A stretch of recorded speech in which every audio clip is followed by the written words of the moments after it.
एक बीमारी दशकों से कैंसर। जो हाल पंजाब का है कैंसर को लेकर, अच्छा, वही हाल हम दिल्ली एनसीआर में भी करते हैं। संजय दत्त जी ने किसी शो पर अच्छा, ये बोल दिया था कि अगर आपकी अल्कोहल ज़्यादा हो जाए तो आप उस सुबह दवाई खा लो, हैंगओवर उतार देगी। महान होम्योपैथ अजय देवगन ने बताया था। उससे भर वो दीवारों में लिखा रहेगा मर्दाना ताकत।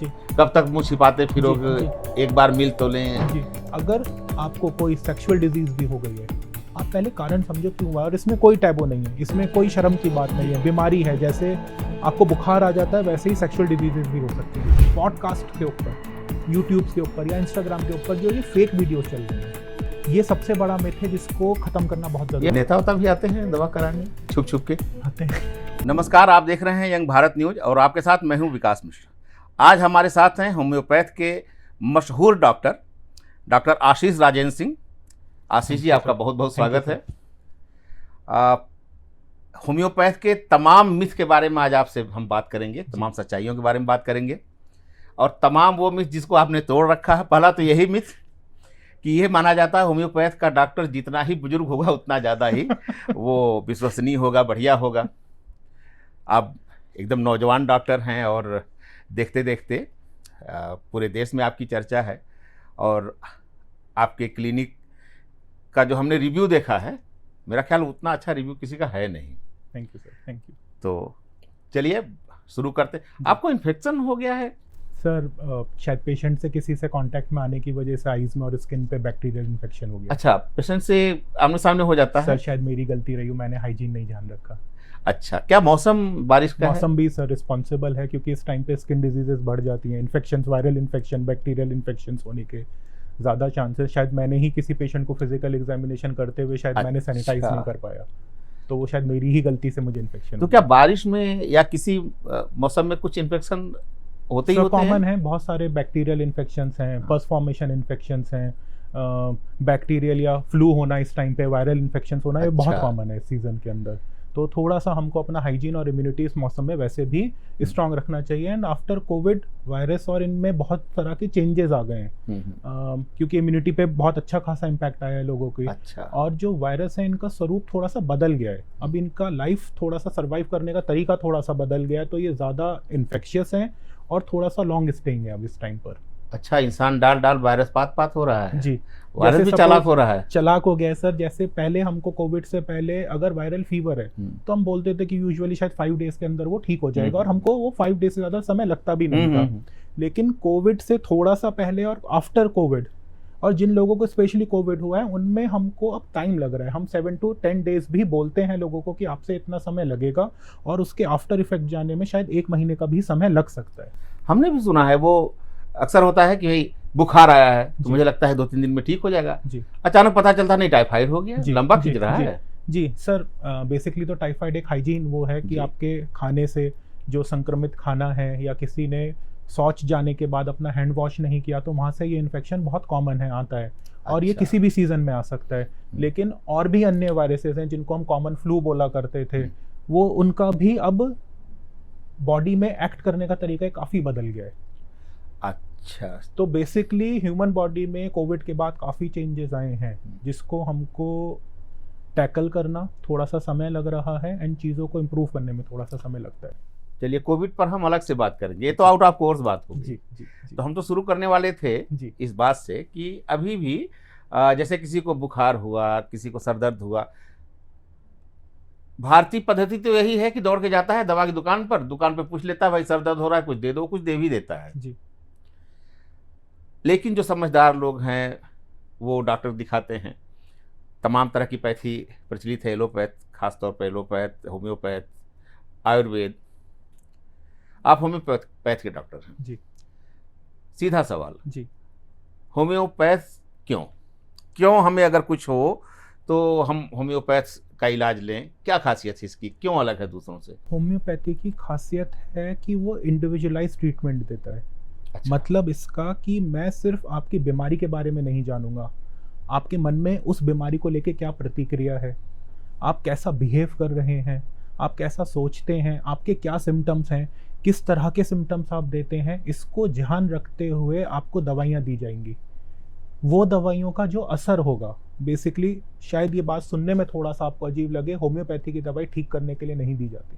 अरे होम्योपैथी की जो दवाई दी जाती हैं वो इसलिए दी जाती हैं कि आपका शरीर उन बीमारियों से लड़ नहीं पा रहा। अच्छा। आपके शरीर में वो ऊर्जा, वो हार्मोनल चेंज, वो न्यूरोलॉजिकल चेंज को प्रोड्यूस करा जाए जिससे आपका शरीर खुद उन बीमारियों से लड़े। हम कभी भी होम्योपैथी में इस तरह से नहीं बोलेंगे कि ये बुखार की दवा है, ये सिर अच्छा। दर्द की दवा है, ये लूज मोशंस की दवा है। हम आपको बोलेंगे कि मैं आपको दवाई दे रहा हूँ और आपका जो शरीर है वही आपको स्वस्थ करेगा। अच्छा। हमारे यहाँ कोई भी चीज़ का सप्रेशन करने के लिए ऑफ कोर्स है, अगर क्रोनिक डिजीज है तो हम उसको सप्रेस करने में भी मदद कर सकते हैं, लेकिन वो हमारी टिपिकल अप्रोच नहीं होती ट्रीटमेंट की।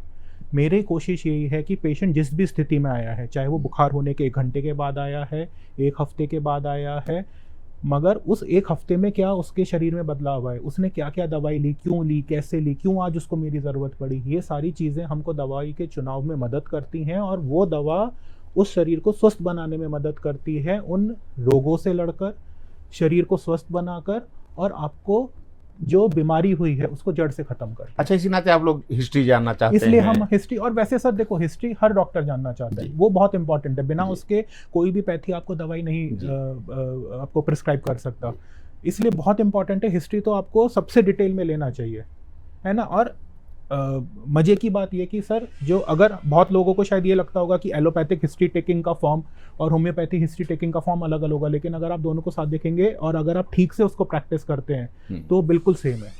अच्छा, एक मिथ और भी है, हालांकि मैं आपको जानता हूं, वो मिथ आपने तोड़ा हुआ है, लेकिन मैं दर्शकों के लिए मैं बताना चाह रहा हूं कि होम्योपैथ की दवाएं देर में असर करती हैं। कहते भाई बुखार है तो होम्योपैथ के पास मत जाओ, कोई ऐसा रोग, पेट दर्द है, होम्योपैथ के पास मत जाओ, इसका इलाज नहीं है। हालांकि हमने देखा है आपने 10 मिनट में भी राहत लोगों दिलवाई है। जी जी जी सर, इसका जवाब ना मैं पॉइंट्स में डिस्क्राइब करता हूँ। जी, पहला पॉइंट, मेरे पास पेशेंट कब आया। अच्छा, बीमारी के 1 घंटे में आ गया, 1 दिन में आ गया, 1 हफ्ते के बाद आया, कब आया। हर केस में एक्यूटनेस ऑफ डिजीज बढ़ती चली जा रही है। अच्छा, है ना। 1 दिन में आ गया या 1 घंटे में आ गया, मैं उसको कह रहा हूँ तुरंत रिलीफ मिलेगा। अच्छा, समय निकल गया, उसने बहुत सारी दवाइयाँ ले ली, उससे अलग अलग दवाइयों की वजह से अलग अलग लेवल पे सप्रेशन हुआ। एग्जाम्पल के तौर पे हम बोलते हैं कि बुखार हुआ था, उसके साथ पेट दर्द हो गया और उसी के साथ उसको लूज मोशंस हो गए। अब उसने लूज मोशंस की, उल्टी की, पेट दर्द की, बुखार की, 4 दवाइयाँ खा ली किसी भी पद्धति में, मेरे पास उसको रिलीफ नहीं मिला। मेरे पास से मेरा मतलब है कि जब वो आया उसको रिलीफ नहीं मिला, इसलिए अब उसने होम्योपैथी पे स्विच करा। अब इसमें इतनी दवाइयों के कारण जो सप्रेशन बना है उसको ठीक करने के लिए हो सकता है मुझे 1 दिन का समय लगे। अच्छा, है ना। लेकिन होम्योपैथी स्लो है, इस बात में कोई सच्चाई नहीं जी। दूसरा पहलू पर हम आते हैं कि हम बात करते हैं कि पुरानी बीमारियां, क्रॉनिक डिजीज हम उनको बोलते हैं, उन क्रॉनिक डिजीज में समय लगेगा, उनका नाम ही क्रॉनिक है। अच्छा, है ना जी। उनका नाम क्रॉनिक इसलिए है क्योंकि वो 3 महीने से ऊपर आपको वैसे ही उनसे लड़ते हुए समय खराब हो चुका है और आपकी बॉडी उस लायक नहीं बची कि उन क्रॉनिक डिजीजेस से लड़े। यहाँ पर अगर हम किसी और पद्धति में जाते हैं, खासकर हम कन्वेंशनल ट्रीटमेंट में जाते हैं, तो वो उसको मैनेज कराते हैं। सपोज हम बात करते हैं कि स्किन पे मेरे को सोरियासिस हो गया। सोरियासिस खुद एक तरह का ऑटो इम्यून डिजीज है जिसमें आपकी सेल्स को डैमेज मिलता है। वहाँ पर वो ये साफ बोल दिया जाता है कि आपको हम मैनेज करा सकते हैं, कुछ नई दवाइयाँ आई हैं, उससे कुछ दिन के लिए छुप जाएगा, लेकिन आपको हमेशा कुछ ना कुछ ट्रीटमेंट इसके लिए लेते रहना पड़ेगा। अब अगर आप किसी भी होम्योपैथ पे जाते हैं, यहाँ पर वो आपकी पूरी बीमारी को समझ के उसके हिसाब से ट्रीटमेंट देना शुरू करेगा, जिसकी वजह से हो सकता है आपको 1 साल, 1.5 साल, 2 साल के अंदर उस बीमारी से छुटकारा मिल जाए। अब तीसरा पहलू पे हम बात करते हैं, वो सबसे ज़रूरी, और ये कि आप तेज और धीमे किसे मानते हैं। अच्छा, सवाल यहाँ खड़ा है सारा। अच्छा, तेज क्या है? तेज ये होगा कि मेरे को सिर दर्द था, मैंने डिस्प्रिन की दवाई या कोई भी एक दर्द पेन किलर वाला खा के और मैंने खत्म कर दिया, पर क्या ये ट्रीटमेंट हो गया? हो सकता है। चलो हम बात करते हैं माइग्रेन की। जी। माइग्रेन में आप सर्वे करा लो अपने चैनल पे, नेक्सोडॉम या वेसोग्रेन एक ऐसी दवाई है कि अगर आप किसी से पूछोगे ना तो 90% बोल देंगे कि हम इस दवाई पर हैं। जी। आप उनसे ये पूछना शुरू करो आप कितने दिन से इस दवाई पर हो। अक्सर मेरे पास जो पेशेंट आते हैं उनका जवाब ये कि हमने पहले शुरू करी थी महीने में 1 बार, फिर 15 दिन में 1 बार, फिर हफ्ते में 1 बार, फिर हम हफ्ते में 2 बार पर आ गए और अब उसका भी असर खत्म हो रहा है। अच्छा जो हमने तेज शुरू करी हाँ थी, हाँ, अब उस दवाई की तेजी बढ़ गई है। अच्छा अच्छा, हाँ मतलब पहले महीने में एक बार माइग्रेन होता था, अब हफ्ते में बल्कि हर तीसरे दिन हो रहा है। आप वहीं अगर होम्योपैथी चूज करते हैं, और मैं कह रहा हूँ इसी पॉइंट पे चूज करते हैं कि मैं वैसोग्रेन या नेक्सोडर्म के ट्रीटमेंट पे हफ्ते में 2 बार खाता हूँ और वो भी असर नहीं कर रही। कई ऐसे केसेस हैं जहाँ पे मैंने उनको ये बोला कि आपको जब जरूरत लगे तब आप खा लीजिएगा, लेकिन आप मेरा ट्रीटमेंट स्टार्ट करो। तो जो नेक्सोडर्म उनको असर ही नहीं कर रही थी, उसने असर करना स्टार्ट करा। अच्छा, धीरे धीरे हमने उनको ये बोलना शुरू करा कि अगर आपको अब दर्द नहीं होता तो आप इसको हटाना शुरू करिए। उन्होंने ऑल्टरनेट डेज या उसको कम स्थिति में और लेना शुरू करा। एक समय ऐसा आया जहाँ पे वो दवाई भी बंद हो गई, आप होम्योपैथी के थ्रू ठीक भी हो गए और अब आप बिना दवाई के जी रहे हैं। ठीक होने का मतलब बिना दवाई के है, इसमें तेज या स्लो की कोई बात नहीं। हम डिजीज को आप देखिए कि हम किस तरह का नेचर है उस डिजीज का, है ना। आप एक्यूट केस में आए हैं तो होम्योपैथी 10 से 15 मिनट में भी आराम देगी। जितनी देर में आप डिस्प्रिन का पत्ता खोल के दवाई निकाल के पिएंगे, उतनी देर में अगर सही दवाई है होम्योपैथी की, वो अपना काम कर चुकी होगी, जिसमें बार बार रिपीट करने की जरूरत नहीं है। तो जहां पर हम जिसको तेज समझते हैं वो हो सकता है एक तरह से आप मान लीजिए कि तेज है, लेकिन असर कितना है उसका। जबकि यहाँ पर मैं धीरे की बात ही नहीं कर रहा, मैं आपसे कह रहा हूँ सही ट्रीटमेंट जहाँ पे आपकी एक पॉइंट पे जाके दवाई बंद कर दूंगा। अच्छा एक बात और भी है, जैसे अभी जो बात आई, और सामान्यतः होता है कि कहते हैं कि वो दवा खाएंगे उसके साइड इफेक्ट। जी, 2 चीज होम्योपैथ के बारे में कही जाती है, होता है ना, एक पक्ष दूसरा पक्ष। एक कहता है कि होम्योपैथी स्नाते लेना चाहिए, उसका साइड इफेक्ट्स नहीं है। जी। लेकिन एक नया वर्ग पैदा हुआ, कहता नहीं होम्योपैथ के बहुत भयानक साइड इफेक्ट्स हैं। हाँ। कि होम्योपैथ की अगर दवा की लत लगी हुई, कोई और दवा फायदा नहीं करेगी। ऐसी भी बातें कही जाती हैं। जी सर, इसका जवाब ये कि दोनों ही चीजें मिसअंडरस्टूड है। अच्छा, हम पहले पहलू के बारे में बात करें अगर कि साइड इफेक्ट नहीं है, नहीं है, हाँ ऐसा नहीं है। अच्छा, पहली चीज तो हमको ये समझना पड़ेगा होम्योपैथिक पर्सपेक्टिव में साइड इफेक्ट क्या चीज है। जी, साइड इफेक्ट ये होगा, साइड इफेक्ट को अगर मैं जनरली समझूं, मैंने सिर दर्द की दवाई खाई, उससे मेरा पेट खराब हो गया, ये साइड इफेक्ट आ गया किसी भी पैथी में। होम्योपैथी इस तरह से बिहेव नहीं करेगी। अच्छा, अगर सपोज कोई आदमी अपनी मर्जी से होम्योपैथी दवाई का सेवन करता है, अपनी मर्जी से उसको रिपीट करता है, अपनी मर्जी से उसको गलत पावर में लेता है, जिस समय नहीं लेनी चाहिए उस समय लेता है, तो बेशक वो दवाई अपने सिम्टम उस ह्यूमन बॉडी पे प्रोड्यूस करने के कैपेबल हो जाएगी एक समय के बाद।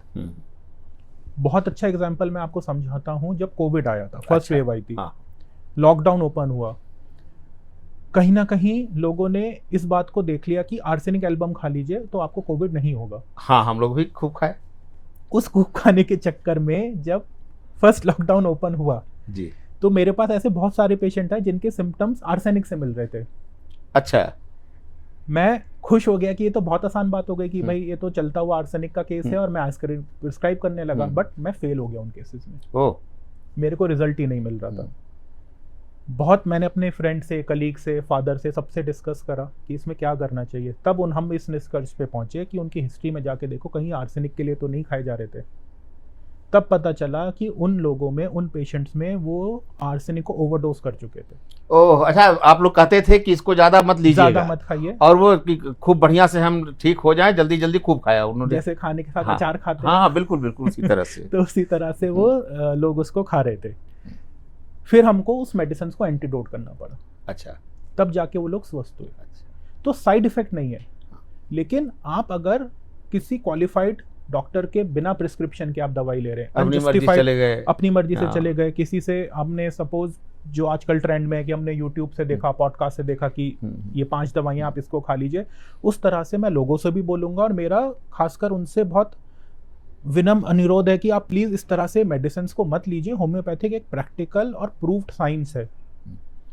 आप अगर इसको गलत तरीके से लेंगे तो ये गलत ही प्रभाव करेगी, है ना। भले साइड इफेक्ट्स नहीं करे, लेकिन लॉन्ग रन में हमको मुश्किल होता है। बहुत कई बार देने पड़ सकते हैं। बहुत बार ऐसे केसेस भी आए हैं सर जहां पे पुरानी होम्योपैथिक दवाई वो खा रहे थे, अपनी मर्जी से खाए या किसी के प्रिस्क्रिप्शन थे, तब हमें उन दवाइयों का नहीं पता कि वो क्या खा रहे थे, या प्रिस्क्रिप्शन उनसे मिस हो गया। लेकिन जब केसेस आए तो हमको उनको डील करने में परेशानी आती है, क्योंकि बॉडी पे इतनी लेयरिंग हुई होती है मेडिसिन की कि हमको केस समझने में कई बार समय लगता है।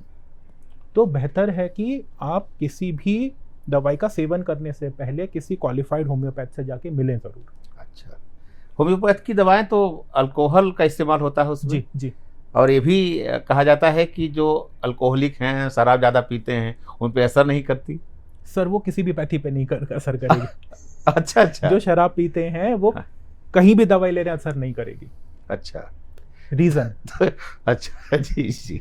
हमारा मेटाबॉलिक जो रेट है अच्छा वो खराब हो जाता है। अच्छा, शराब पीने से। जी।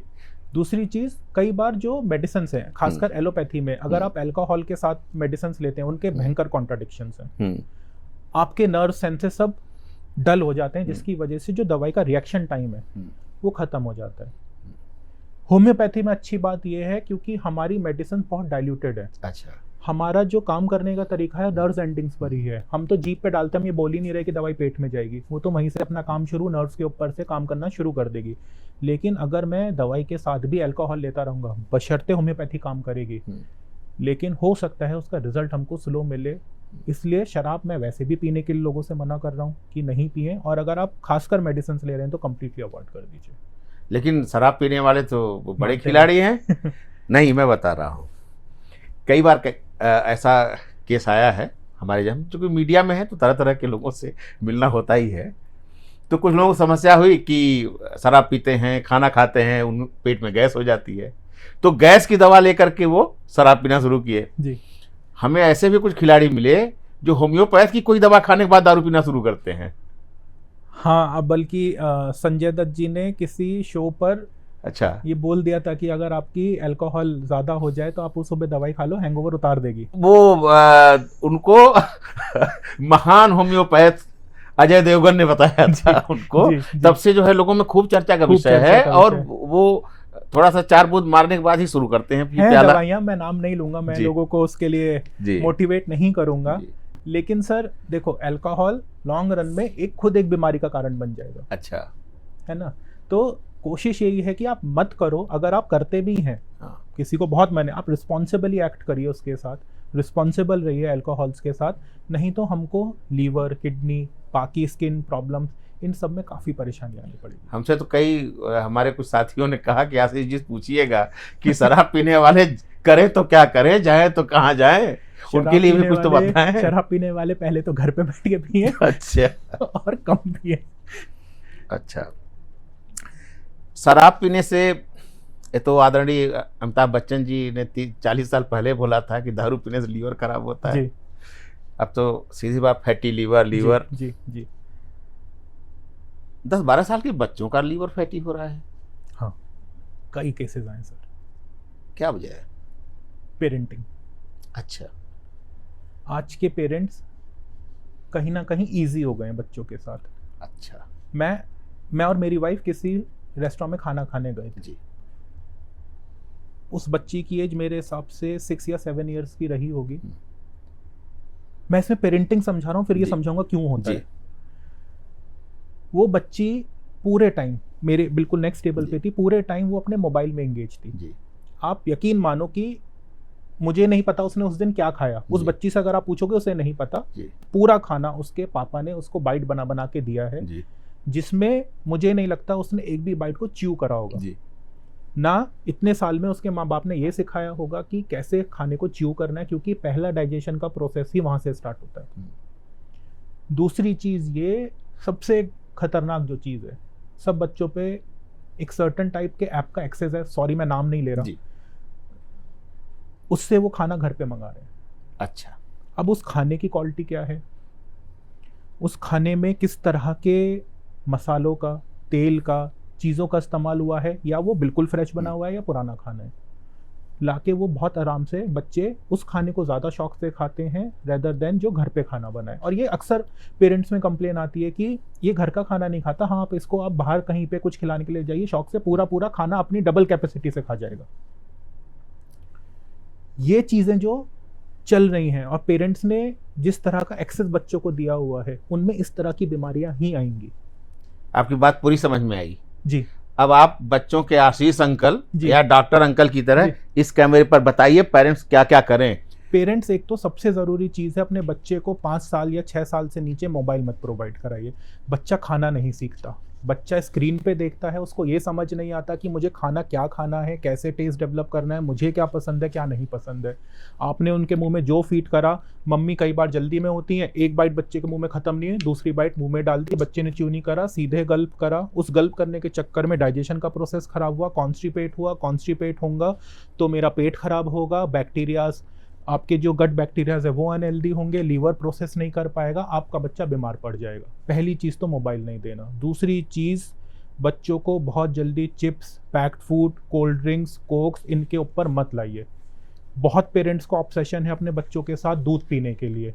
दूध एक तरह का ठीक खाना है जो एक एज तक ज़रूरी है, 3 साल तक बहुत ज़रूरी है। 3 साल के बाद बच्चों को फोर्स करिए कि सॉलिड खाने पर आए, और जहाँ 3 साल तक बच्चा बढ़ रहा है उनका धीरे धीरे सॉलिड खाना बढ़ाइए, दूध कम करिए। दूध कंप्लीट फूड नहीं है, आपको एनेमिक बनाएगा और आपको कॉन्स्टिपेट करेगा। तो ये 3 चीज़ें बहुत ज़रूरी हैं। बाहर का खाना कम करिए, सीजनल फ्रूट्स वेजिटेबल्स है उनको इंट्रोड्यूस कराइए, और सबसे इम्पॉर्टेंट, बच्चे को खाना खिलाना बंद करो। बच्चे को ये दिखाइए बैठ के कि खाना कैसे खाया जाता है, कैसे बाइट्स बनाई जाती हैं, कैसे च्यू करा जाता है, और पूरी फैमिली स्पेशली मदर साथ बैठ के खाइए रेदर देन उनके साथ उनको फीड कराने में। बच्चे का उससे सबसे बड़ा डिसइंटरेस्ट होता है कि वो खाने से मन ही हट जाता है उसका। और ये जो मम्मी आजकल यूट्यूब का वीडियो दिखा के खिला रही हैं, ये बहुत खतरनाक है, बहुत खतरनाक है। और मैंने तो ये भी देखा है कि वो तो थोड़ा विषयांतर भी हो रहा है, हालांकि मेडिकल से ही जुड़ा हुआ है।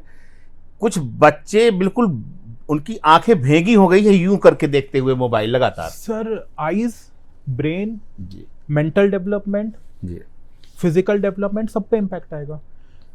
हर दिन एक ऐसा बच्चा क्लिनिक पर आता है जो बोल नहीं पा रहा, जी, जिसके पास कम्युनिकेशन नहीं है, जिसके पास शब्द नहीं है, जिसके पास कम्युनिकेट करने को नहीं है, जिसके पास समझ खत्म हो गई है, उसकी इंटेलिजेंस खत्म हो गई है। क्यों? क्योंकि सिर्फ वो बैठ के यूट्यूब के ऊपर वीडियो देखे जा रहे हैं, ओवरवेट होते जा रहे हैं, कम्युनिकेशन नहीं है, बच्चों में कैसे सोशल इंटरेक्ट करना है, सोशल फियर डेवलप हो रहे हैं, और एक हम नई तरह के वॉर के ऊपर इन चीज़ों को देखते हैं। हम लोग गांव में देखे हैं और अभी भी देखते ही रहते हैं हम लोग, चूंकि संयुक्त परिवार है तो उसमें देखते हैं कि बच्चा पैदा हुआ है, 3 दिन का बच्चा है, उससे उसकी माँ, उसकी दादी, उसकी चाची बातें करती हैं उससे, जी। और ये भी कहती हैं बच्चा कुछ नहीं बोल रहा है, वो तभी कहती देखो खूब बात कर रहे हैं, खूब सुन रहे हैं। जी, जी। मुझे लगता है कि इस तरह से वो बातें कहीं ना कहीं अवचेतन में वो सीखता रहता है, और एक समय जब बोलने लायक होता है तो बोलता है। नहीं, बहुत जरूरी। सॉरी, मैं आपकी बात को शुरू में मिसअंडरस्टूड कर गया था, क्योंकि यहाँ शहर में ये होता है कि उस बच्चे को वीडियो कॉल के थ्रू, 3 दिन के बच्चे को वीडियो कॉल के थ्रू दिखाना शुरू कर देते हैं। जी, जी। मगर जो आपने एग्जाम्पल दिया ये बिल्कुल ठीक है, और ऐसा ही करना चाहिए। बच्चा ऐसे ही सीखेगा। माँ बाप को ये ध्यान रखना चाहिए, जो बच्चे को सिखाना है वो आपको करके दिखाना पड़ेगा, ना कि करना पड़ेगा, है ना। मैं बच्चे को खाना मुंह में डालता रहूंगा, मैं डिपेंडेंसी क्रिएट कर रहा हूँ। मैं बच्चे को खाना सिखाऊंगा तो मैं उनको दिखाऊंगा कि खाना कैसे खाना है। मुझे उनको शब्द देने हैं तो शब्द मेरे को मेरे मुंह से निकालने पड़ेंगे, तभी बच्चा जाके उन शब्दों को कैच करके एक वॉक्यूबुलरी डेवलप करेगा, और एक स्पीच, एक लैंग्वेज, एक सेंटेंस बनाना स्टार्ट करेगा। चलिए, बच्चों की बात आई, इसी पर कुछ और चलते हैं। जी, जी। बच्चों की मम्मियों को बताएं घर में कौन कौन सी दवा बच्चों के लिए रखें होम्योपैथ की। ब्राइनिया, एकोनाइट, आर्सेनिक, अर्निका बहुत जरूरी है। अब मैं इनको बता देता हूं, पर मैं फिर से आपसे रिक्वेस्ट कर रहा हूं कि बिना आपके पास जहां भी आप देख रहे हो इस वीडियो को, आप अपने लोकल होम्योपैथ से जरूर कांटेक्ट में रखें और उनसे समझें। ब्राइनिया, अगर किसी भी तरह की सूखी खांसी हो रही है या बुखार है, आप उसमें इस्तेमाल कर सकते हैं। अर्निका, अगर आपके बच्चे को ब्लंट इंजरी हो जाए, मेरे को इतनी फोर्सफुल इंजरी हो जहाँ पे खून नहीं निकला, लेकिन वहाँ पे आपके एक तरह का फोड़ा बन गया है, गूमर टाइप का जो निकल जाता है, उसमें उस तरह के अर्निका आप रख सकते हैं। आप बेलाडोना रख सकते हैं अगर उनको हाई फीवर आ रहा है। आप आर्सेनिक एल्बम रख सकते हैं अगर उनको फीवर है या लूज मोशन या फूड पॉइजनिंग के केसेस हो गए हैं। ये कुछ दवाइयाँ आप रख सकते हैं, और भी दवाई की रेंज है, लेकिन मैं फिर से आपके चैनल के थ्रू ये रिक्वेस्ट करूंगा कि किसी क्वालिफाइड होम्योपैथ के पास लोकली जाके किस तरह के आपका बच्चा डेवलप करता है, अगर आप इम्यूनिटी के लिए भी चाहते हैं किस तरह से वो डेवलप कर रहा है, वो वहीं से ही प्रिस्क्रिप्शन लें। बच्चों का दांत अच्छी तरह से निकले। सर, ये सॉरी, आपने अच्छा क्वेश्चन करा। बहुत मिथ है कि BC20 वो बायो कॉम्बिनेशन 21 या कैलकेरिया फॉस दे दिए। देखो, बात समझिए, दांत आना बीमारी नहीं है। अच्छा, दांत आना फिजियोलॉजिकल प्रोसेस है। कैलकेरिया फॉस कैल्शियम मेडिसिन नहीं है। कैलकेरिया फॉस कैल्शियम एब्जॉर्प्शन को बेटर करती है, लेकिन अगर मुझे ऐसी बीमारी हो जाए जहाँ पे मुझे ऑस्टियोपोरोसिस हो, मेरी बॉडी कैल्शियम लूज कर रही है और मेरी हड्डियाँ वीक हो गई हैं, अच्छा, मैं वहाँ कैलकेरिया फॉस दूंगा। मेरा मेंटल डेवलपमेंट स्लो हो रहा है, मैं वहाँ कैलकेरिया फॉस दूंगा। लेकिन साथ में अगर मुझे कैल्शियम सप्लीमेंट की ज़रूरत है तो मैं कैल्शियम सप्लीमेंट ही दूंगा, ना कि कैलकेरिया फॉस। अच्छा, यानी दांत निकलने में कोई दिक्कत आ रही है तो भी डॉक्टर के पास जाए, डॉक्टर अपने के मर्जी पास में जाइए, खिलाएं। कई दवाइयां हैं, जी। किस तरह के सिम्टम्स हैं। और बहुत लोगों को ये मिथ होता है कि दांत आ रहे थे तो बच्चे को लूज मोशंस हो गए। जी। दांत आने से लूज मोशंस नहीं हुए। जी। लूज मोशंस हुए हैं, डायरिया हुआ है तो कोई इन्फेक्शन आया है। जी। बच्चा दांत आने के टाइम पे वीलिंग करता है, बहुत अच्छा। अपना हाथ मुंह में रखता है, जी। अब वो हाथ कई जगह छूता है जिसकी वजह से इन्फेक्शन चला जाता है। तो मैं वहाँ अच्छा। दांत नहीं ठीक करूंगा, वहाँ मैं इन्फेक्शन ठीक करूंगा। करेंगे। तो दोनों चीज़ों में फ़र्क है। जी। थोड़ा सा चलते हैं पॉलिटिकल। जी। पॉलिटिकल नहीं, मतलब पॉलिटिक्स जरूरी नहीं है कि वो ये राजनीति की ही बात हो। ऐसा लगता है आपको कि होम्योपैथ आगे न बढ़े, इसके लिए कुछ ताकतें काम करती हैं? सर मेरा एक्सपीरियंस देखिए थोड़ा सा अलग है। मैंने जब अपनी प्रैक्टिस स्टार्ट करी, मैंने करी ही एलोपैथिक हॉस्पिटल में स्टार्ट जी। और मुझे बहुत अच्छा सपोर्ट मिला। किसी डॉक्टर ने ये आके नहीं बोला कि आप होम्योपैथ यहाँ क्यों बैठाए जी। उन्होंने बहुत अच्छे से सपोर्ट करा, बल्कि उनमें से खुद कई डॉक्टर्स अपना ट्रीटमेंट लेने आए। अच्छा। जब मैंने क्लिनिक ओपन करा, इसके बाद क्लिनिक पे कई बार ऐसे केसेस आए मेरे पास जहाँ पे डॉक्टर ने ही ये बोला कि आप जाकर होम्योपैथ को दिखाओ। अच्छा। मेरे सराउंडिंग में जो मेरे कलीग्स हैं, जो एलोपैथिक प्रैक्टिशनर्स हैं, वो कई बार केसेस मुझे रेफर कर देते हैं। तो मेरे लिए कहानी यहाँ थोड़ी सी अलग है। मैंने जिस दिन अपना ग्रेजुएशन, पोस्ट ग्रेजुएशन में साइकेट्री में लिया, मेरठ में बहुत फेमस है डॉक्टर राहुल मित्तल, उनको ये बात पता चली, मेरा उनसे इंटरेक्शन था, उन्होंने बहुत ओपनली इस बात की तारीफ करी कि बेटा it will be a big hit. तो मुझे नहीं लगता कि सर देखो, अब आप होम्योपैथी में बोलोगे तो ऐसे भी लोग होंगे जो क्रिटिसाइज करेंगे, सिमिलरली उधर भी हैं। नहीं, मैं आपका ध्यान दिलाना चाहता हूँ, कोरोना। जी। आपको नहीं लगता कोरोना का हवा ज्यादा खड़ा किया गया? डर से ज्यादा लोग मरे, बल्कि बीमारी से कम लोग मरे, पैनिक से ज्यादा जाने गई? सर सिर्फ ये एक रीजन नहीं है जी। शायद हम कहीं ना कहीं वहां पे एजुकेट करने में पिछड़ गए। एजुकेशन किस तरह से, एक तो लोगों में मुझे लगता है, मैं इसको थोड़ा सा एलोबरेट करूंगा सर। एक तो मुझे लगता है लोगों में ना मॉरलिटी नहीं है। उसका रीजन सबसे बड़ा ये कि सपोज अगर किसी एक्स नाम के आदमी को कोविड हुआ और उसने जो ट्रीटमेंट लिया उसने वो वाई आदमी को दे दी कि आप इसी को फॉलो कर लो, हाँ मैं तो ठीक हो गया, इससे मैं इससे ठीक हो गया, आप ये करना शुरू करो, जो सबसे बड़ी गड़बड़ हुई। दूसरी चीज सर, कहीं ना कहीं इसको लेकर बहुत सारे मिथ्स फैले गए, जैसे आप इम्यूनिटी अच्छा कर लो। भाई आप डायबिटिक पेशेंट से कैसे उम्मीद करोगे कि उसकी इम्यूनिटी अच्छी हो जाएगी, या इम्यूनिटी होती क्या है, हम यही समझाने में कहीं ना कहीं फेल हो गए। थर्ड थिंग, जो कोविड के बाद जो लॉकडाउन खोला, लोगों को उस टाइम पर जो सतर्कता दिखानी चाहिए थी, कहीं ना कहीं वो दिखाने में फेल हो गए, जिसकी वजह से जो सेकेंड वेव आई उसने बहुत बड़ा नुकसान करा।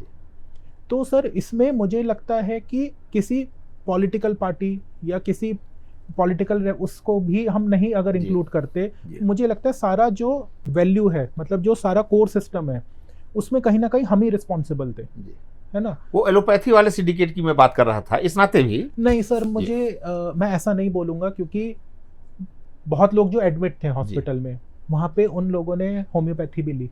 जी। होम्योपैथिक यूनिवर्सिटी है जयपुर में, वहाँ पे उन्होंने साथ में ट्रायल करे एलोपैथिक हॉस्पिटल्स में, जहाँ पे उन्होंने उसको सपोर्ट करा और अच्छे से लोग रिकवर करे। तो सर कॉन्ट्राडिक्शन देखो हर जगह है, चाहे वो आपका पहला वाला सवाल था या यहाँ पे कॉन्ट्राडिक्शन है, मैं मना नहीं कर रहा, लेकिन सर कहीं ना कहीं सपोर्ट भी होम्योपैथी के लिए बढ़ा है। जी, उसमें मुझे व्यक्तिगत रूप से जानकारी है, और अब तो कोरोना बीत गया है जी, वो वाला काल जी, तो अब जी, इसको बताने में भी कोई हर्ज नहीं है जी, क्योंकि जो भी उस समय सबको एकांत में रहना था जी, और कोई घर में था, किसी को जबरदस्ती क्वारंटीन कर दिया गया, कैंप बनाए गए। अच्छा, लोग जो सेवा कर रहे हैं खुद डर रहे हैं, रोगी के पास कौन जाए। ऐसे कम से कम 600-700 लोग, मेरा ख्याल है संख्या और हो सकती है, 1500 भी हो सकती है, मेरठ में डॉक्टर साहब, और यानी आपके पिताजी, मैं बता दूं, डॉक्टर राजेंद्र सिंह आशीष जी के पिताजी हैं और होम्योपैथ के बेहतरीन और बहुत ही मशहूर डॉक्टर हैं। तो वहां पर उनके पास लोग गए कि हमको तो उठा के फेंक देंगे कैंप में, हम तो वहां मर जाएंगे डॉक्टर साहब, हम कहीं नहीं जाने वाले, आप मुझे दवा दो। और ऐसे लोग आपके पास भी आए, उन्होंने कोई रेमडेसिविर नहीं लिया, कोई डोलो नहीं लिया, सिर्फ होम्योपैथ की दवा की। और आपको मान के चले कि आप जो करेंगे वो ठीक होगा, जी। और वो ठीक हुए। जी जी सर, मैं वही कहना चाह रहा हूँ, जी, लोगों में जी। शायद उसको लेकर इतना डर बैठ गया, सॉरी टू से, बट कहीं ना कहीं न्यूज़ मीडियाज ने या सोशल मीडिया ने भी वो चीज़ें इतनी नेगेटिवली शो करी ना, जी। कि जो एक्चुअल नहीं भी हो रहा था उसको लेकर भी लोगों के मन में डर बैठ गया। जी। रही बात ट्रीटमेंट की, सर ऑफ कोर्स इस डर की वजह से भी बहुत लोग आए, कोविड में इस चीज़ का भी डर हाँ। बैठा, एंड होम्योपैथी वहाँ भी बहुत सक्सेसफुली उन्होंने जी। ट्रीट करा। मुझे अच्छे से याद है कि एक ऐसा केस था जहाँ पे मैं ऑलमोस्ट पेशेंट को लूज कर चुका था, और मैंने उनको अल्टीमेटली बोल दिया था कि आप कार्बोवेज दे दो, वो थे ऑलरेडी हॉस्पिटलाइज्ड, बट वहाँ भी कोई रिस्पॉन्स नहीं मिल रहा था। आप कार्बोवेज दे दो 15-15 मिनट के, उससे शायद कुछ मिरेकल हो जाए। लिटरली 1 घंटे के बाद फ़ोन आया कि अम्मा जी ठीक हो रही हैं, उनका जो ऑक्सीजन अच्छा। सेचुरेशन था वो धीरे धीरे बढ़ने लगा। जी। तो सर ऑफ कोर्स इसके बहुत सारे फैक्टर्स हैं, जी। है ना, लेकिन मैं सिर्फ एक एलोपैथ को ये बोलूँ कि उन्होंने उस टाइम पे क्रिटिसाइज करा या वो करा, सर मैं उस चीज़ से थोड़ा सा डिनाई करूंगा। कोरोना में टीके बहुत सारे आए, जी। आपने कौन सा लगवाया था? सर अब तो ये बात महत्वपूर्ण नहीं लगवाया था, नहीं, ठीक है। पूछने का मकसद भी है कि अभी हाल फिलहाल में पिछले 1.5 साल से लेकर अब तक लगातार ऐसी घटनाएं आ रही हैं कि कोई 20 साल का, कोई 22 साल का, कोई 25 साल का युवक जो है अचानक नाच रहा है, जिम में है, जा रहा है, हार्ट अटैक उसको हो गया। और कर्नाटक के मुख्यमंत्री सिद्धारमैया ने भी कहा कि कम उम्र में जो हार्ट अटैक हो रहे हैं इसकी वजह जो है वो कोरोना की वैक्सीन है। ऐसा लगता है आपको? सर देखिए, कोई भी दवाई, कोई भी वैक्सीन जब बनी या प्रिस्क्राइब करी गई, लगाया गया, 48 to 72 आवर्स बहुत महत्वपूर्ण होते हैं। अच्छा। कोई भी साइड इफेक्ट आएगा तो इसी ड्यूरेशन में आ जाएगा, अच्छा। है ना। उस कंपनी ने जिनकी वैक्सीन थी उन्होंने ऑफ कोर्स ये बात बोली कि थ्रोम्बोटिक इसके रिएक्शंस आ सकते हैं, यहाँ पे ब्लड क्लॉट बन सकते हैं। अच्छा। कब? इनिशियल आवर्स में, या अच्छा। पेशेंट ऑलरेडी कोई ऐसी बीमारी से सफर कर रहा है जहाँ पे वो कॉन्ट्रडिक्शन हो। लेकिन सर ये चीजें बहुत रेयर है, अच्छा। है ना, लाख में से किसी एक को हो गई, 2 लाख में से किसी एक को हो गई। जैसे पहले टीके लगते थे पुराने, तो बच्चे को बुखार आ जाता था अगले दिन, वो उसी तरह से रिएक्शन है। अच्छा। तो इसी तरह से ये वैक्सीन खराब नहीं थी, लेकिन अगर किन्हीं कुछ परसेंटेज ऑफ ग्रुप्स को अगर प्रॉब्लम हुई है, इसका मतलब ये तो नहीं कि हम पूरी दुनिया में उसको मना कर दें। भारत सरकार का बयान आपको पढ़ के मैं सुना रहा हूँ। स्वास्थ्य विभाग का जो बयान था कि भारत में कोविड-19 का टीका सुरक्षित और प्रभावशाली है और इसके गंभीर दुष्प्रभाव के मामले बहुत कम देखने को मिलते हैं। इसका मतलब थोड़े बहुत तो मिलते हैं, थोड़े बहुत मिलते हैं सर, लेकिन उन परसेंटेज ऑफ लोगों के चक्कर में मैं उनको सिंपैथी पूरा है, लेकिन मैं उनके चक्कर में हम पूरी पॉपुलेशन को तो खतरे में नहीं डाल सकते। और वैक्सीन्स लगने की वजह से शायद जो डेथ टोल था जो सेकेंड वेव में देखा गया वो और कम हो गया। सर जैसे मैंने शुरू में बोला कि वही 72 आवर्स क्रूशियल है। अगर हमको कभी भी ऐसा लगता है तो एक सिंपल टेस्ट होता है डी डाइमर, आप वो करा के देख लीजिए, आपको इसमें समझ में आ जाएगा कि मेरे को ब्लड क्लॉट्स बन रहे हैं या नहीं। लेकिन फिर से कह रहा हूँ, इसकी वजह से आपको बहुत कम परसेंटेज ऑफ लोगों को नुकसान हुआ होगा, मैं बिल्कुल डिनाई नहीं कर रहा इस बात से। आपको कोरोना हुआ था? कोरोना हुआ था सर, अभी हुआ था। अभी अच्छा, पहले हुआ था कि नहीं? पहले नहीं हुआ था सर। अच्छा, पहले वाले में आपको नहीं हुआ? नहीं हुआ। अच्छा, अभी बिल्कुल अभी हुआ। वायरल ये कैसा था आपका? बॉडी पेन था, वायरल की तरह जो सिम्टम्स होते हैं, गला खराब हो गया था, बॉडी पेन्स था, फीवर था। अच्छा। 5-6 डेज में रिकवर हो गए, एंड उसके बाद फिर मतलब कोरोना ऐसे रहेगा, ये तो साथ रहेगा। हाँ, तो इसमें उसकी बात नहीं है, डरने वाली कोई चीज नहीं। अच्छा अच्छा अच्छा। होम्योपैथ के बारे में कुछ और चीजें चलते हैं जी। ऐसे कौन कौन से रोग हैं, एक बहुत बड़ा ही जनरल सवाल है जी। कि जिसमें कहते हैं कि एलोपैथ में इलाज नहीं है, होम्योपैथ में है? स्किन डिजीजेस हैं बहुत सारी। अच्छा। जैसे सोरियासिस है, हाँ, लाइकन प्लैनस है, हाँ, एलर्जिक डर्मेटाइटिस, एक्जिमा जिसको बोला जाता है। हाँ, हाँ, रेस्पिरेटरी में आए तो सर एस्थमा एक बहुत बड़ा रीजन है, एलर्जिक ब्रोंकाइटिस है, ऑल्दो अब हाँ, ये दोनों टर्म्स हाँ। एक साथ यूज होने लगी हैं। पेट में आईबीएस, अल्सरेटिव कोलाइटिस। रेक्टम में आएंगे तो आप हेमरॉइड्स हैं जिनके लिए सीधा सीधा ये बोल दिया जाता है कि इस स्टेज पर हैं तो आप इनको ऑपरेट करा लो। आर्थराइटिस, जोड़ों में दर्द, ये एक बहुत बड़ी बीमारी है। माइग्रेन स्पेशली अगर आप छोटी चीज़ की बात करें, ब्लड प्रेशर है, डायबिटीज़ है, हाइपोथायरॉयडिज्म है, तो और बहुत सारी लिस्ट है सर, ये तो देखो एंड नहीं होगी। हाँ, हाँ। लेकिन इसमें होम्योपैथी में बहुत अच्छा ट्रीटमेंट है। ऑफ कोर्स थोड़ा सा टाइम टेकिंग देखो हो सकता है, क्योंकि वो डिजीज का नेचर ऐसा है, लेकिन ट्रीटमेंट ऑप्शंस अवेलेबल है। नए बाल उगा देते हैं होम्योपैथ से, ऐसा कुछ है? सर अगर फॉलिकल्स हैं हाँ। और एक एज ऐसी है जहाँ पे रिकवर कराया जा सकता अच्छा। है। बहुत लोग शायद इसमें बोलेंगे कि हम पीआरपी करा लेंगे। पीआरपी में भी ये प्रॉब्लम है, एक टाइम पे जाके आपको फिर से ट्रीटमेंट लेना ही पड़ेगा, क्योंकि वो भी बाल निकलने लगेंगे। अच्छा। तो उस टेंडेंसी को जरूर हम ठीक कर सकते हैं। अच्छा। कि आप बचे हुए बाल हैं आप उसको लॉस ना होने दें, और पूरी कोशिश ये है कि उसमें आपका न्यू हेयर ग्रोथ भी हो जाए। अच्छा। दुनिया की सबसे बड़ी समस्या, मोदी जी भी बहुत चिंतित हैं, मोटापा। जी। तो हमें तो आपने कभी मोटापे की दवा बताई नहीं।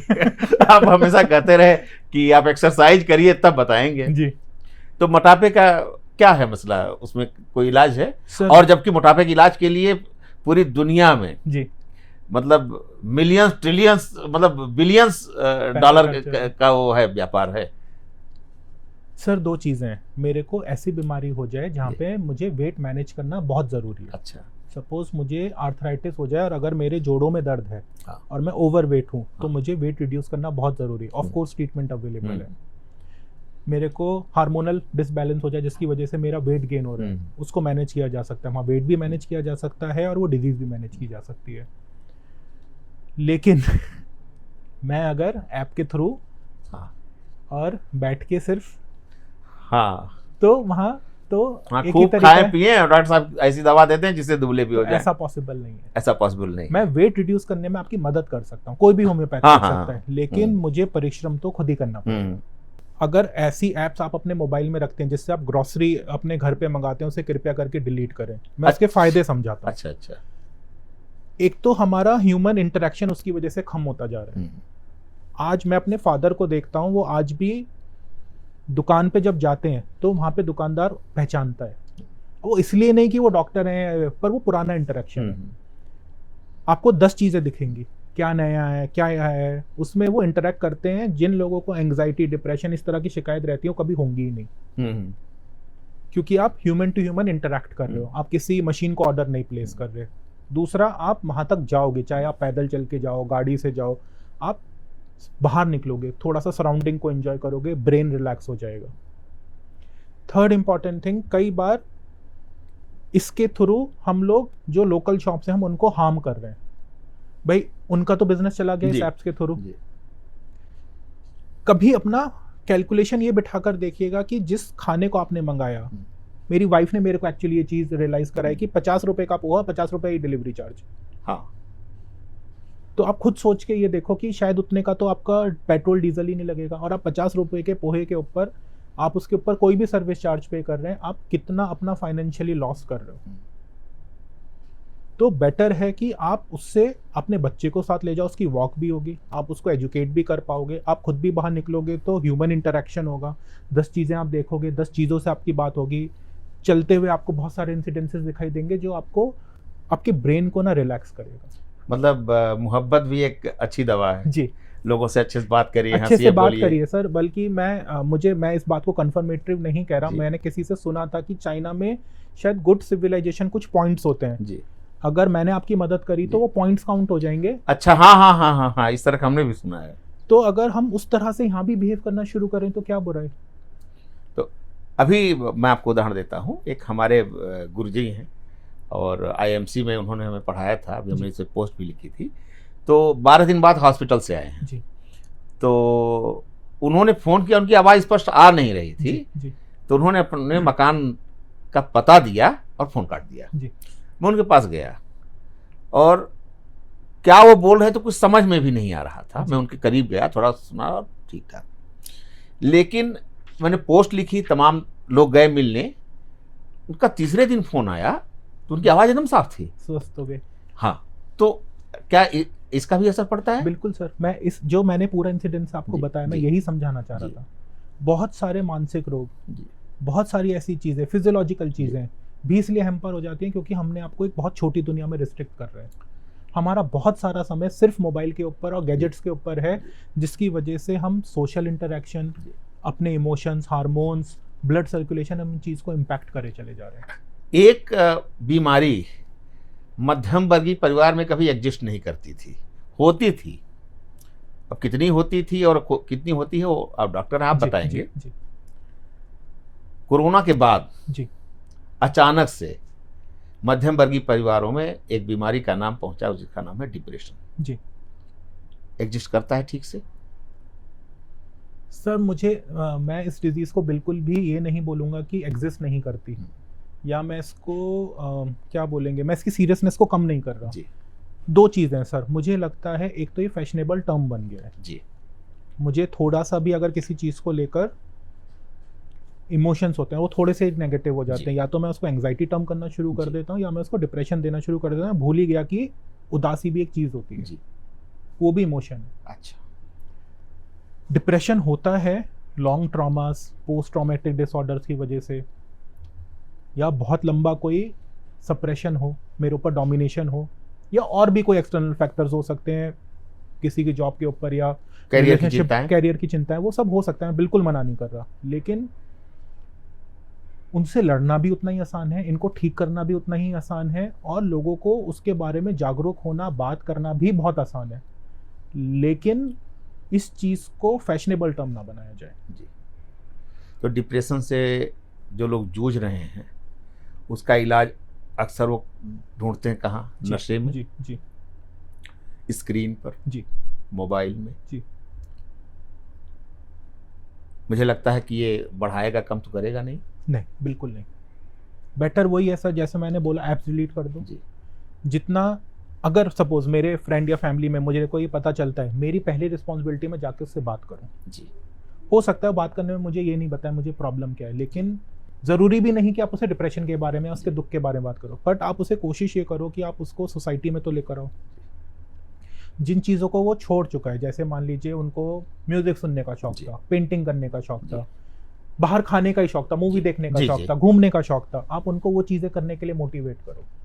मेडिसिन तो बात की बात है, मेडिसिन तो आ जाएगी, लेकिन as a family member, as a friend, मेरी क्या रिस्पॉन्सिबिलिटीज बनती हैं?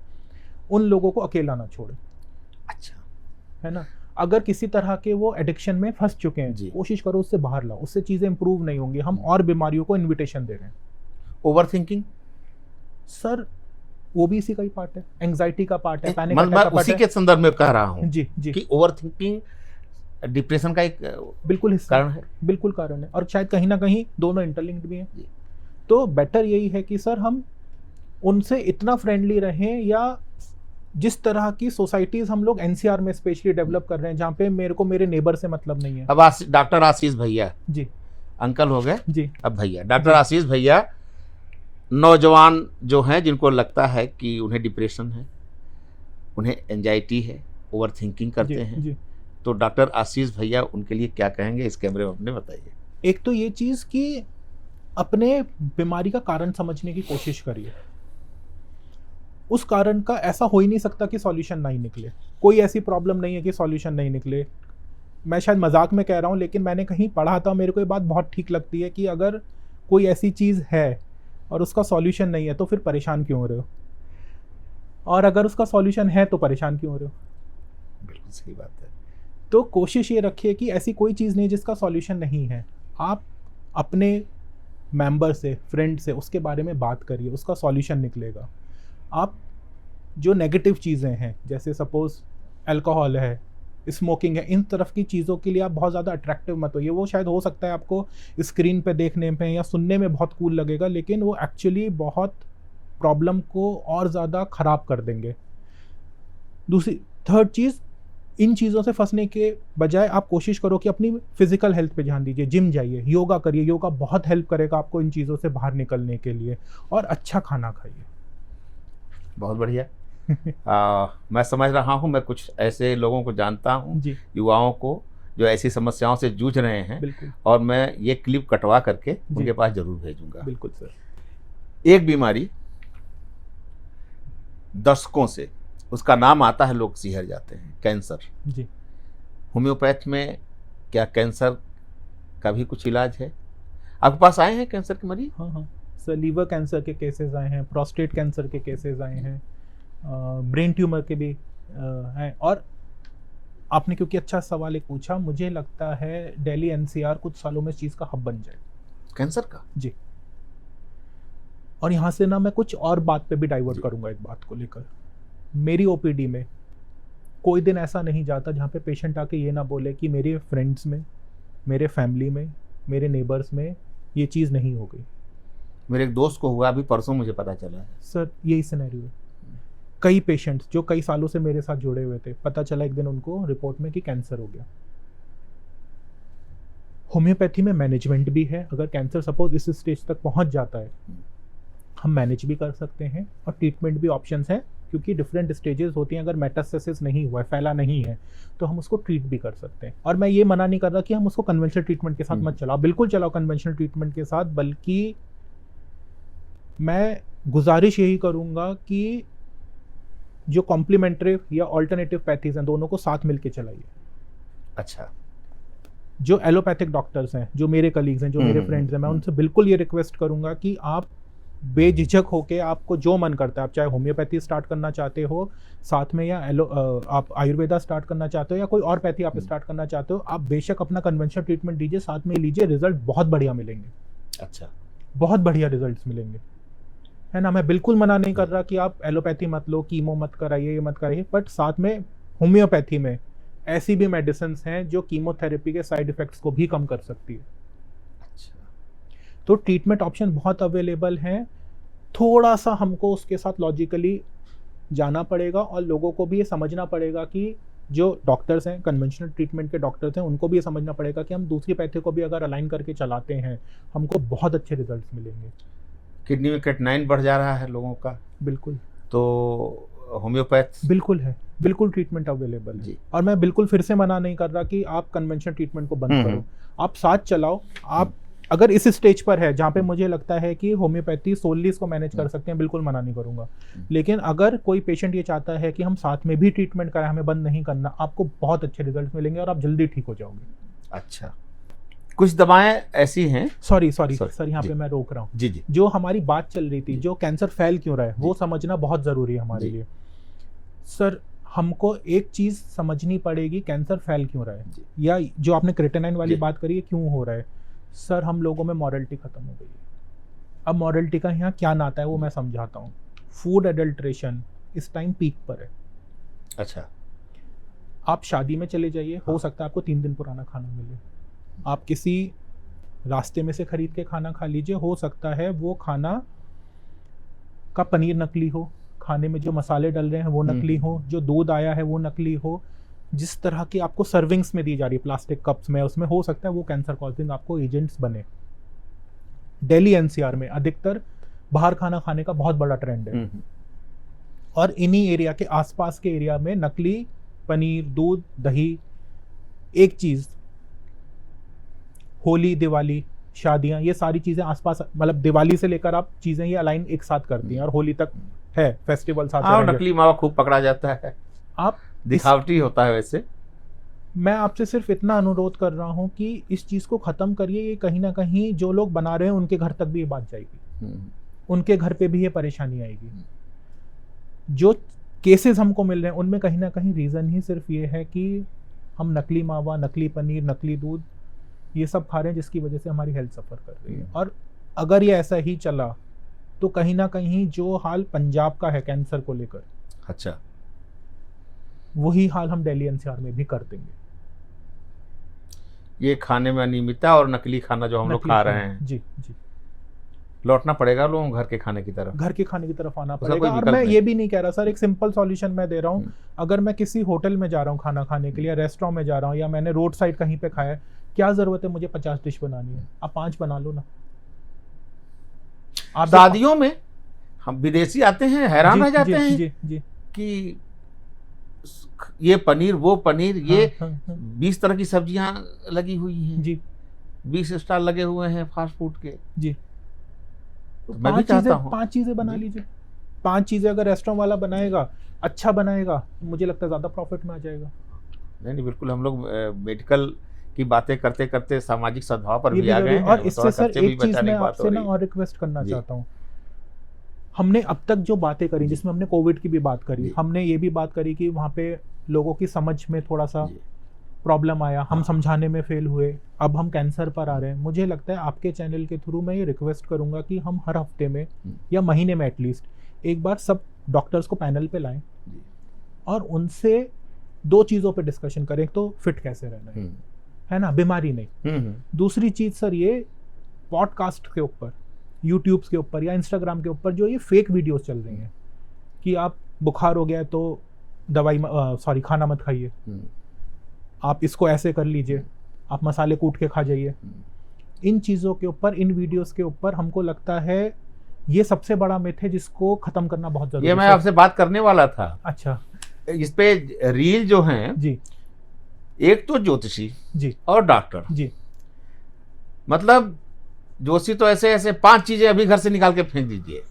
जी, डॉक्टर आएंगे, ये अभी तो एक महानुभाव खूब मतलब प्रचलित हो रहे हैं, हमारे पास कई वीडियो उनके देखने को मिले कि अगर आपको 10 पराठे की भूख है तो 10 खाइए, आप कम खा के जो है वो वजन आपका नहीं कम होगा, आपको ज्यादा खाना, अगर वजन घटाना है तो ज्यादा खाइए। ओवर ईटिंग कोई चीज नहीं होती। अच्छा, अब हाँ, मतलब वो बता रहे हैं हाँ, पॉपुलरिटी के लिए कि कि आप जो चाह रहे, आपको खूब दारू पीने का मन, खूब दारू पीजिए, जी, मन है पीने का और नहीं पी रहे हैं तो ये आपको नुकसान करेगा, जी इस तरह की चीजें।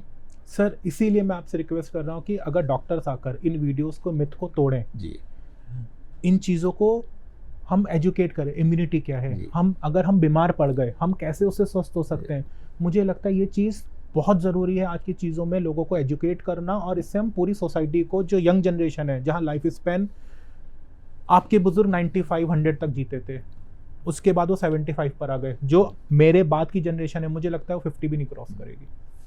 अब देखिए, पहले यहाँ पर क्या था कि ग्रामीण इलाज होता था जी, तो हम लोग के यहाँ तो, अब उस पर बात चलेगी तो बहुत लंबी चली जाएगी, अलग ही चली जाएगी, क्योंकि डॉक्टर के पास तो आखिरी चारा हो, डॉक्टर मिलते कहाँ थे गाँव में, कौन 2 दिन तो लग जाता था शहर पहुंचने में, तो सारे इलाज तो गांव में ही हो जाते थे।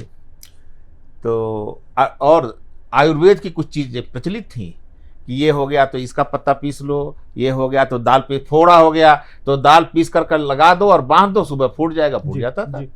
बहुत सारी चीजें ऐसी थी। आयुर्वेद बहुत पुराना सहारा रहा, क्योंकि वैद्य जी तो मिल जाते थे हर जगह, लंका में भी मिल गए थे हनुमान जी को। तो कुछ होम्योपैथ में भी नई दवाओं का नाम मैं सुन रहा हूँ जो कि आयुर्वेद में थी, अश्वगंधा। सर, नई दवाई नहीं है एक्चुअली। अगर मैं आपको बहुत रियलिटी से बताऊं तो होम्योपैथी और आयुर्वेद और इवन एलोपैथी भी, सोर्सेस तो सर दवाई के वही रहेंगे। अच्छा, सोर्सेस तो नहीं बदल सकते। हमें नेचर से ही दवाइयाँ मिलेंगी। अब नेचर में चाहे वो कोई भी सब्सटेंस हो, हमें दवाइयाँ वहीं से एक्सट्रैक्ट करनी है। हर का फार्मोलॉजिकली चेंजेस हो सकते हैं। सपोज एलोपैथी उसको केमिकली ट्रीट करके कुछ और फार्मूला बनाती है, हम लोग उसको डाइल्यूट फॉर्म में प्रेजेंट करते हैं। आयुर्वेदा में उस चीज़ को बहुत क्रूड फॉर्म में दिया जाता है, पर सोर्सेस नेचर से ही रहेंगे। तो होम्योपैथ वाले अश्वगंधा और वो वाले अश्वगंधा में क्या अंतर है, मैं बता दूं आपको। जी। उस अश्वगंधा की बात जो फलक पर हो तो ये रखा जाता है ये ताकत के लिए है, जी। लेकिन साइड में धीरे से बताया जाता है ये मर्दाना ताकत के लिए है। और ये अश्वगंधा किस काम में आता है? अश्वगंधा सर नर्व हीलर है। अच्छा, है ना। किसी को ऐसी बीमारियां हो गई जहाँ मेरी नर्व्स वीक हैं, वहाँ पे वो नर्व्स को स्ट्रेंथ देने के काम करती है। अच्छा, तो उसको लोगों ने अपने हिसाब से अलग अलग तरीके से जोड़ दिया गया है। और क्योंकि वहाँ पे बहुत ज़्यादा इमोशनल फैक्टर प्ले होता है, डर का यूज़ करा जाता है, तो उसको उस तरह से उन चीज़ों को प्रमोट करा जाता है जिसमें कोई रियलिटी नहीं है जी।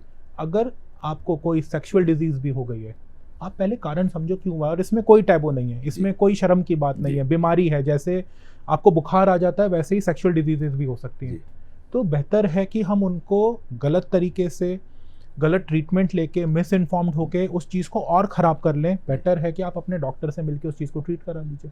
नहीं, अब जैसे आप ट्रेन पर यात्रा करिए, कभी रास्ते भर वो दीवारों में लिखा रहेगा मर्दाना ताकत, कब तक मुंह छिपाते फिरोगे, एक बार मिल तो लें, शाही दवाखाना, हासिम दवाखाना, तमाम दवाखाना है वहाँ पर। तो एक बहुत बड़ा कारोबार है, बहुत बड़ा कारोबार है इसका, मर्दाना ताकत बढ़ाने का। जी सर, हमें कैसे पता कि वो क्या दवाई दे रहे हैं? हाँ, कोई कुछ नहीं पता। उसमें स्टेरॉइडल मेडिसिन हैं या साइकोलॉजिकल प्लेसिबो इम्पैक्ट्स के लिए मेडिसिन हैं। ये बीमारी ठीक करने की दवा होती है या मर्दाना ताकत बढ़ाने की दवा होती है? सर क्वेश्चनेबल है कि वो लोग किस तरह की प्रैक्टिसेस कर रहे हैं। और इतना बड़ा एडवर्टाइजमेंट ऐसा तो नहीं हो सकता गवर्नमेंट ऑफिशियल्स को नहीं दिख रहा, जी। तो क्यों नहीं जाके उनको वेरीफाई कर रहे हैं कि भाई आप किस तरह की क्या पता दवाई नहीं दे रहे देश हो। विदेश में कौन कौन सा सम्मान पुरस्कार भी उनको मिल जाता है, बड़ा बड़ा पोस्टर लगा रहता है उनको, पता नहीं कौन आके देता है। सर एडिटिंग टेक्नोलॉजी बहुत आगे है। हाँ हाँ, होम्योपैथ में भी सेक्स पावर बढ़ाने वाली दवाएं देते हैं आप लोग? सर बीमारी का कारण समझ के, अच्छा, क्यों बीमार पड़ रहा है, क्या प्रॉब्लम है, हार्मोनल इश्यूज आ रहे हाँ, हैं, ब्लड फ्लो इश्यूज आ रहे हाँ, हैं, साइकोलॉजिकल इश्यूज आ रहे हैं, हाँ ट्रीटमेंट है लेकिन पहले कारण हाँ, मतलब ट्रीटमेंट है लेकिन मनोरंजन के लिए के नहीं लिए है, नहीं है, वो कारण उसके लिए नहीं है। नहीं नहीं हाँ। नहीं, तो अगर आपको बीमारी अगर कोई हो तभी आप जाएं, तभी आप जाएं। हाँ, लेकिन आप बहुत मस्त हैं, थोड़ा सा और ताकत नहीं गेन करने के नहीं, लिए, नहीं, मतलब होम्योपैथ में कोई वियाग्रा नहीं है। नहीं नहीं।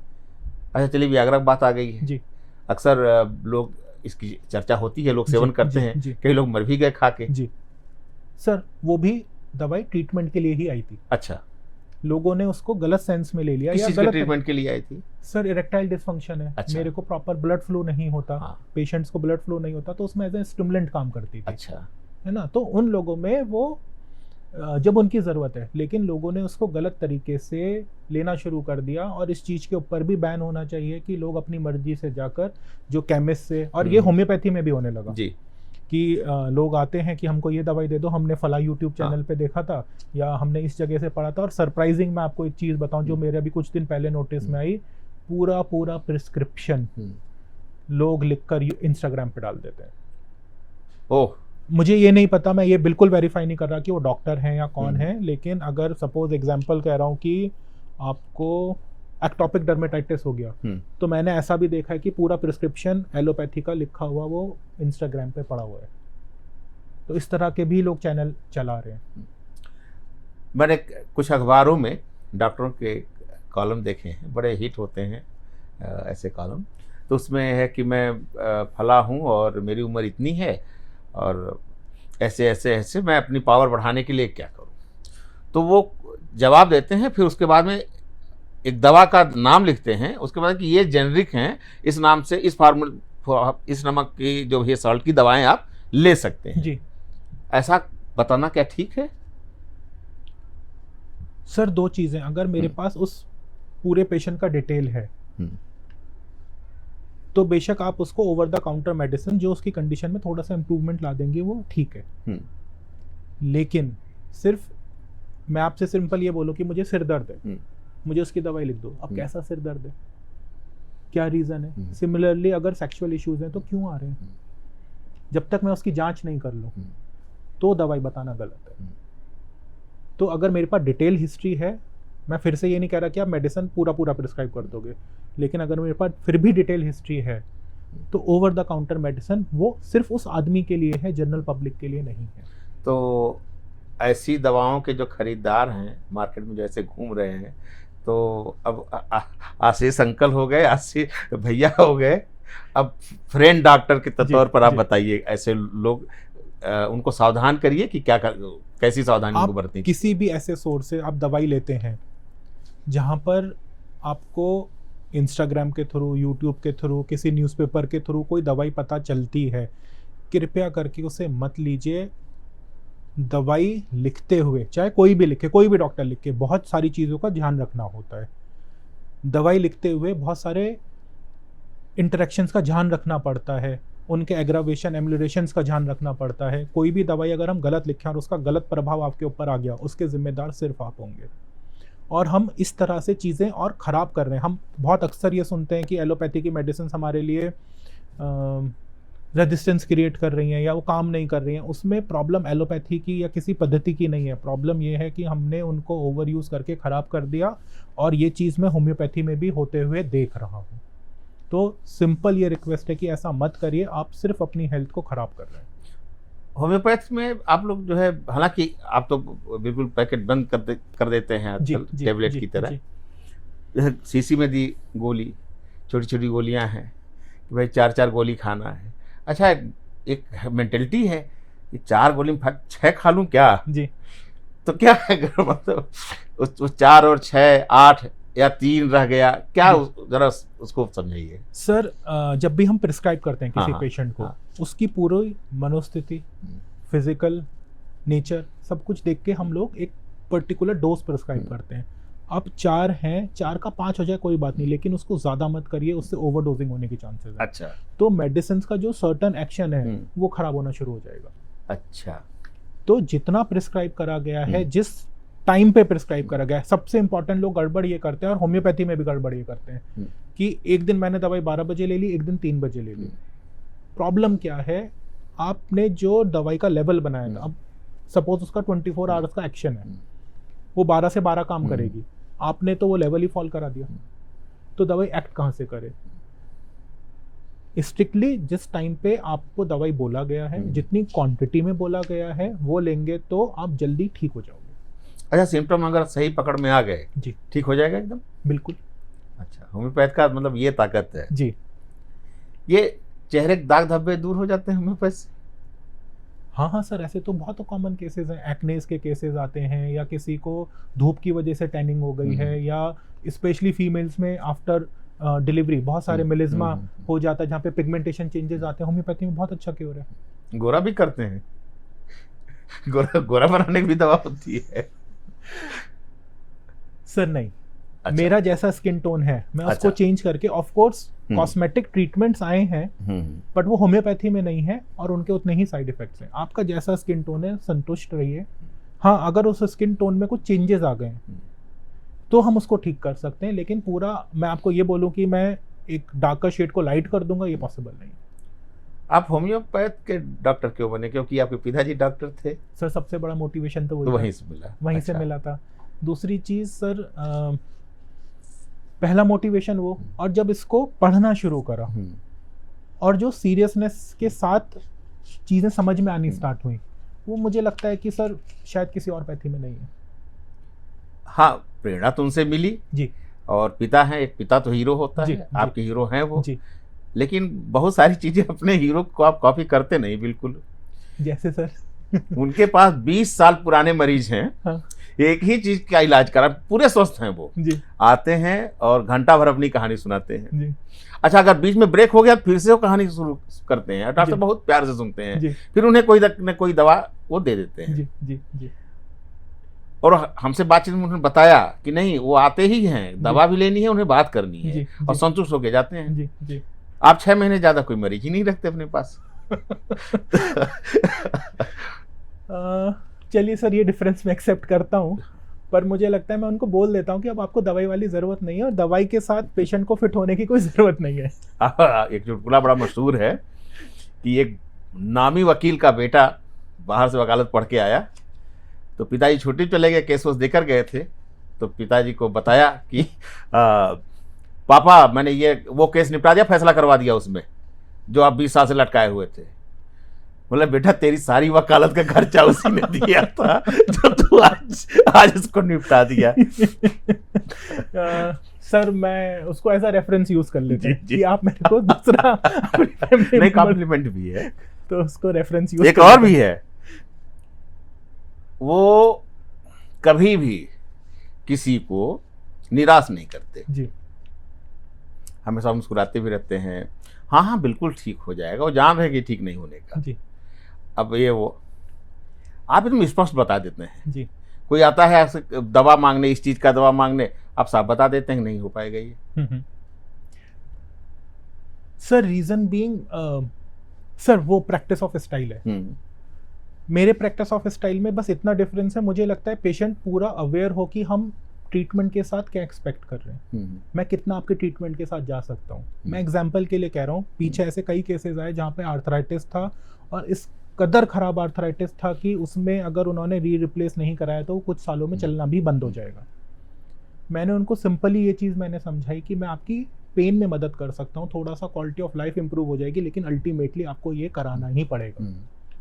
मुझे लगता है कि आप पेशेंट के साथ जितना ऑनेस्ट रहेंगे, जितना आप उसको क्लियरली अपने ट्रीटमेंट से एक्सपेक्टेशन जो हम कर रहे हैं, हम क्या दवाई उनको समझा रहे हैं, हम क्या उनको दवाई से एक्सपेक्ट कर रहे हैं, अगर आप वो क्लियर रखते हो तो मुझे लगता है पेशेंट आप पे ज़्यादा ट्रस्ट करेगा। अच्छा, होम्योपैथ की दवाएं एक्सपायर होती हैं क्या? सर डाइल्यूशंस नहीं होते। हाँ। बीच में हाँ कुछ क्लॉज आए थे जिसमें वो एक्सपायरी आने लगी थी, बट यूजुअली नहीं होते। हाँ कुछ पेटेंट मेडिसिन हैं या कुछ कॉम्बिनेशन है, ऑफ कोर्स वो एक्सपायर करते हैं, बट अगर आप उनको सेफली रखते हैं, जो डाइल्यूशंस हैं जो सेफली रखते हैं, तो एक्सपायरी नहीं करते। जैसे दूसरे होम्योपैथ के डॉक्टर हैं, देखते हैं गली मोहल्ले से लेकर के मॉल में भी हैं, हॉस्पिटल में भी हैं। मैंने चीज़ और भी देखा है, आपका इलाज सबसे महंगा भी है, सबसे नहीं जी सबसे वाले से थोड़ा सा कम। जी जी। तो आप, मुझे लगता है कि आपकी दवाएं भी महंगी हैं कुछ। सर एक्चुअली कोशिश ये है कि हम ज़्यादातर दवाइयाँ अपनी बाहर से मंगाते हैं। अच्छा। प्रॉब्लम नहीं कहूँगा, उसका रीज़न ये है कि दवाई की एफिकेसी और दवाई के काम करने में बहुत बड़ा डिफरेंस आता है। अच्छा, है ना। मैं ये नहीं कह रहा कि जो इंडिया में सारी कंपनीज खराब हैं, लेकिन जो अनुमान तौर पे जो हैं वो अच्छी हैं, लेकिन मुझे बहुत अच्छी वाली चाहिए। अच्छा, जिससे हम रिजल्ट बेहतर दे सकें। हाँ, तो बस वो उसका वो रीज़न है। नहीं, जो लोगों को लेकर वो मिथ है ना कि वो धीरे धीरे काम कर रही है, हाँ। मुझे वो धीरे धीरे वाला खत्म करना है। धीरे नहीं काम कर रही। आपके पास भी मास से लेकर क्लास तक आता है जी जी इसी नाते। जी। नेता होता भी आते हैं दवा कराने, छुप छुप के आते हैं। आप भी जाते हैं इलाज के लिए? इलाज के लिए हाँ। सर जरूरत पड़ेगी तो बिल्कुल, नहीं तो पहले तो कोशिश है कि डैडी से ही बात कर लूं। हाँ। अच्छा, एक नई चीज हमने देखी, जी डॉक्टर साहब कई बार आपसे गाइडेड होते हैं, वो आपको फोन करते हैं कि ये ऐसे ऐसे हो गया है, इसमें क्या करें? सर केस डिस्कशन ऐसा नॉर्मल हर डॉक्टर करता है। अच्छा अच्छा। तो क्योंकि हाँ, उनके घर में ही है। मैं उस फील्ड में हूँ, मैं साथ हूँ, तो इसलिए होता है। नहीं तो पहले भी कई केस डिस्कस करते थे। जो कलीग्स हैं, जैसे डैडी के बहुत अच्छे फ्रेंड्स हैं, उनके साथ भी डिस्कस करते हैं। मैं भी करता हूँ अपने फ्रेंड्स के साथ डिस्कस।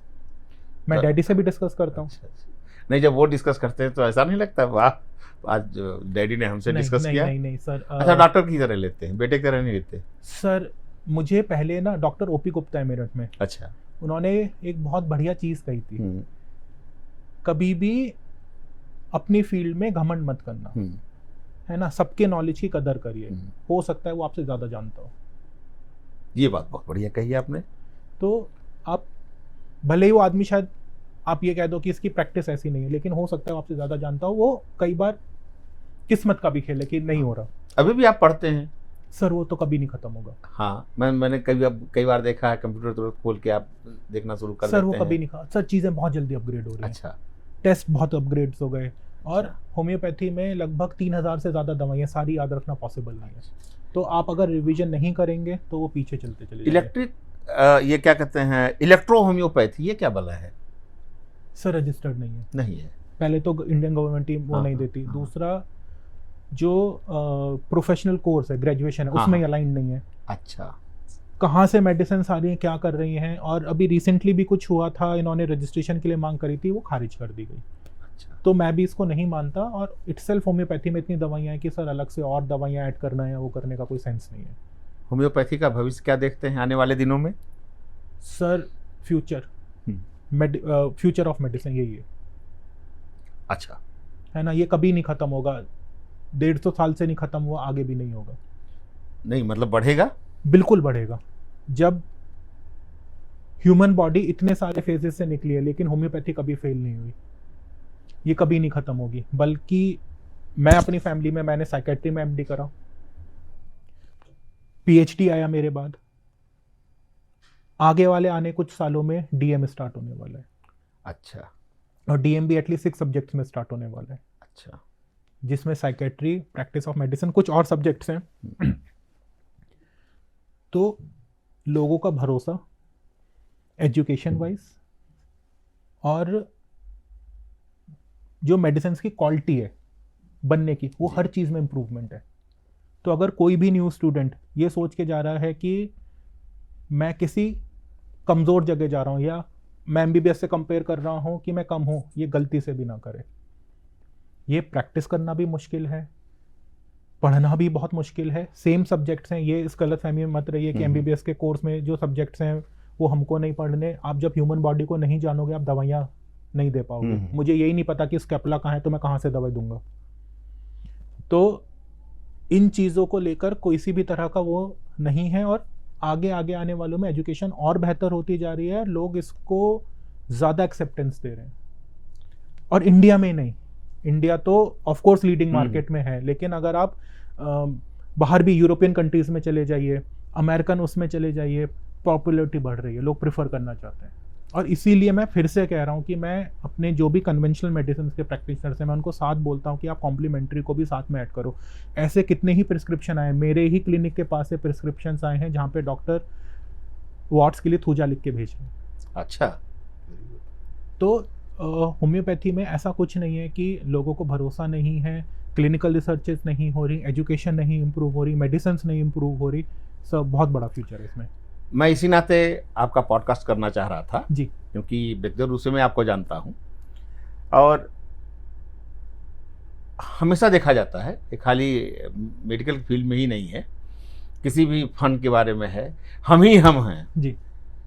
आप शायद पहले हैं या बहुत चुनिंदा उन लोगों में से हैं जो कहते हैं नहीं हम तो हैं ही हैं, वो भी है वो भी है, सबको साथ। सर जी। मुझे बोला ना doctor OP Gupta ji. Sir ने मेरे को गाइड करा, जी तो सबकी इज्जत करिए, जी है नहीं, ना? हर आप पैथी में सभी पैथी बराबर है जी। सर। देखो सभी पैथी का एम तो सिर्फ एक ही है ना कि जी, ठीक करना है। ठीक करना है। तो हम उसमें हमारा इसमें एम या गोल तो अलग जी। नहीं है, तो हम साथ मिलके काम करते हैं, सोसाइटी को बेहतर बनाते हैं। और इससे मैं स्पेशली अपनी कंट्री के लिए बोल रहा हूँ, हम इंडिया को जितना स्वस्थ रखेंगे हम उतना ग्रो करेंगे। चलिए बहुत बहुत धन्यवाद Thank you, sir. Ashish ji. मुझे लगता है कि इतनी जानकारी आपने इतनी अच्छी जानकारियां दी हैं थैंक यू सर। और हर वर्ग के लिए, छोटे से बच्चे से लेकर के जवान और बुजुर्गों तक के लिए, और यह बहुत काम आने वाली ही लोगों के लिए। जी। आपका बहुत बहुत धन्यवाद। Thank you sir.